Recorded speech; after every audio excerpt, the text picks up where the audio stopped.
ನಮಸ್ಕಾರ ರೀ ಎಲ್ಲರಿಗೂ. ಇದು ಗುರುವಾರದ ಈವ್ನಿಂಗ್ ಮಿನಿ ವ್ಲಾಗ್. ಮಧ್ಯಾಹ್ನ ಸ್ವಲ್ಪ ಹೊತ್ತು ರೆಸ್ಟ್ ಮಾಡಿ ಸಂಜೆ ಮುಂದೆ ಒಂದು 4 ಗಂಟೆ ಆಗಿತ್ತು. ಇವಾಗ ನಾನು ವ್ಲಾಗ್ನ ಶುರು ಮಾಡಿದ್ನಿ. ಸಾನ್ವಿಗೆ ಸ್ವಲ್ಪ ಸ್ನ್ಯಾಕ್ಸಿಗೆ ಅಂತೇಳಿ ನಾನು ಮಕಾನ ಮಾಡ್ಕೊಡಕತ್ತಿದ್ನಿ. ಮಕಾನ ಇದ್ದು ಅವನು ಸ್ವಲ್ಪ ತುಪ್ಪ ಹಾಕಿ ಫ್ರೈ ಮಾಡೀನಿ. ಆಮೇಲೆ ಅದ ಬಾಂಡಿಗೆನ ಸ್ವಲ್ಪ ತುಪ್ಪ, ಉಪ್ಪು, ಖಾರ ಮತ್ತು ಮ್ಯಾಗಿ ಮಸಾಲ ಹಾಕಿ ಫ್ರೈ ಮಾಡೀನಿ.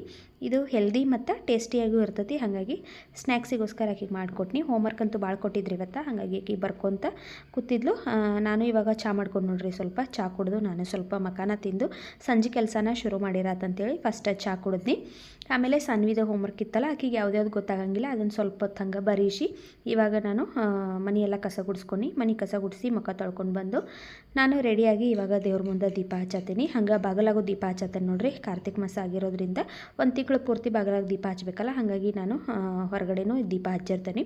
ರಾತ್ರಿಗೆ ಅಡುಗೆ ಕೆಲಸ ಏನಿರಲಿಲ್ಲ, ಮಜ್ಜಿಗೆ ಹುಳಿ ಮಾಡಿದ್ನಿ, ಅದ ಇತ್ತು. ಅದಕ್ಕೆ ಸ್ವಲ್ಪ ರೈಸು ಆಮೇಲೆ ಶಾಂಡ್ಗೆ ಕರೆದು ನೋಡ್ರಿ. ಈ ವ್ಲಾಗ್ ಇಷ್ಟ ಆದ್ರೆ ಲೈಕ್ ಮಾಡಿರಿ.